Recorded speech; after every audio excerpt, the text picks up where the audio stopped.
હાલો નમસ્કાર। આજે મિત્ર બહુ સરસ મજાની એક સંતનો ફોન આવેલો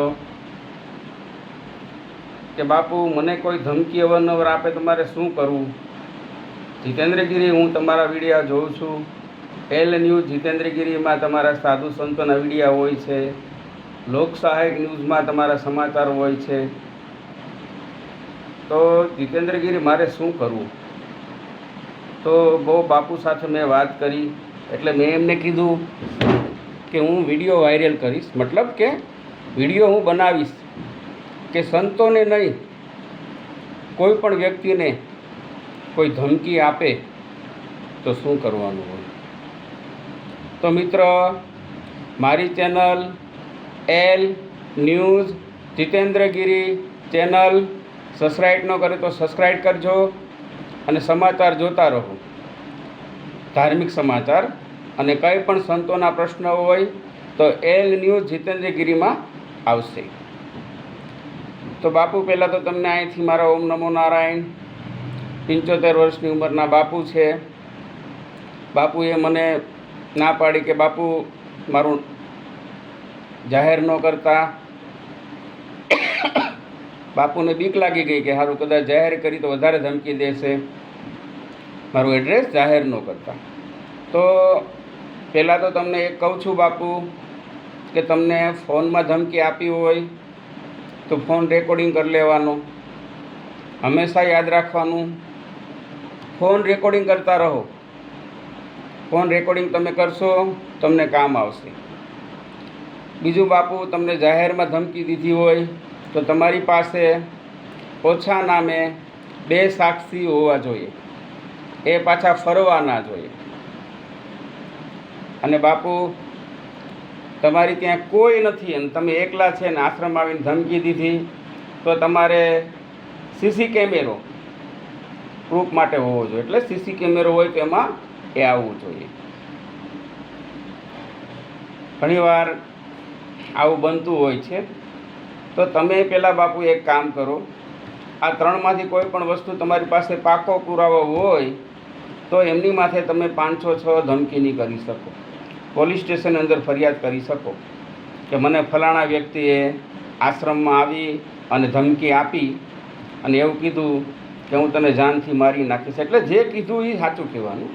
તમને જે કીધું હોય, મારી નાખી, કાપી નાખી, કે શોર્ટ દઈ દે, કે ફેંકી દઈશ, કે જાનથી મારી નાખી, જે કીધું હોય તે, હું કહું તેમ નહીં, તમને જે કીધું હોય એ રીતે તમારે પોલીસ સ્ટેશન અરજી નહીં, FIR કરવાની। ત્યારે એનું નામ તમારે બાપુ લખાવવું પડે, કારણ કે ત્યારે શું છે, પોલીસનો મામલો હોય। લખાવો ત્યારે એમાં 2 કડી લખાવવાની કે બાપુ હવે સાહેબ, હવે મેં આ પોલીસ સ્ટેશન ફરિયાદ કરી એટલે આજ મને મારી નાખશે, આ નહીં મારે તો બીજા મને મારી નાખશે, એના કહેવાથી। એટલે તમારું ધ્યાન દે। ફરિયાદ કર્યા પછી FIR કોપી સાહેબને કહેવાનું, સાહેબ મેં ફરિયાદ કરી, એની મને કોપી મળશે તો કોપી આપો। પછી તમારા કાંઈ નજીક તમે ગામડામાં રહેતા હોય તો ગામનો સરપંચ હોય તો સરપંચને પણ આપ પહેલાં મળવા નહીં જવાનું। પહેલાં મળવા જશો તો એ બધું વાળી ટોળી દે, વાત બંધ થઈ જશે। ફરિયાદ કર્યા પછી સરપંચને મળવાનું, ભાઈ સરપંચ મેં ફરિયાદ કરી છે, મને આણે ધમકી આપી, એટલે આ રહી કોપી। સમાધાન નહીં કરવાનું। સમાધાન તમે કરશો તો ભવિષ્યમાં કંઈ પણ થાય જવાબદારી તમારી રહેશે। સમાધાન એ લોકો કરવા જોઈએ, એ માફીનામું દેવા જોઈએ, મારી ભૂલ થઈ ગઈ, હવે આવું નહીં થાય। સંતો આ ખાસ ધ્યાન રાખવાનું। આજકાલ સંતોને લુખાવ, રાક્ષસો બહુ ધમકી આપવા માંડ્યા છે।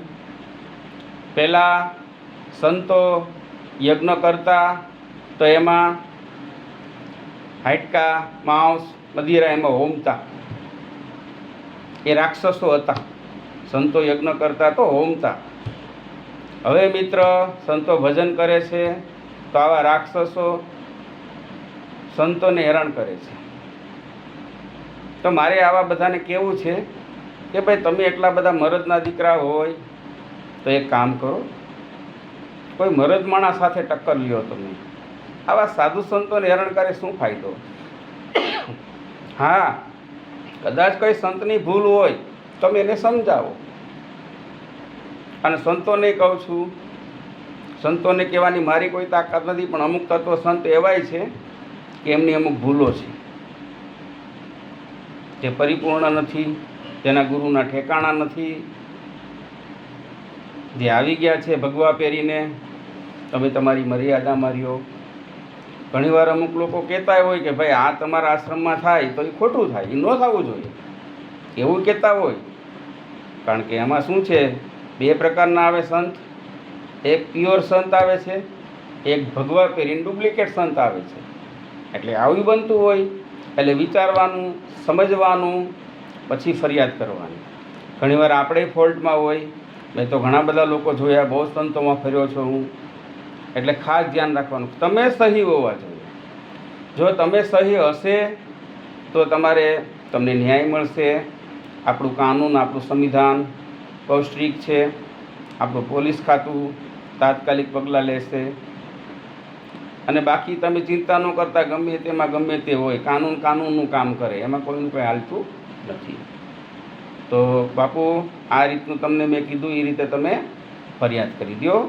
મારી ચેનલ સબસ્ક્રાઈબ કરજો, એલ ન્યૂઝ જીતેન્દ્રગીરીને. હા, એલ ન્યૂઝ જીતેન્દ્રગીરી સંતોની ચેનલ છે. કાંઈ પણ સમસ્યા હોય તો મારો નંબર 70 46 36 11 96 તમે મને વોટ્સઅપ કરજો. ફોન આમેથી હું કરીશ. પણ સંતો માટે છે ખાસ. આ જે નંબર સંતો માટે જ છે. કાંઈ પણ સમસ્યા મને ફોન કરજો, અમે તપાસ કરશું. બને એટલે અમે તમને મદદ કરશું. ઓમ નમો નારાયણ. જય દશનામ. જય ભોળાનાથ.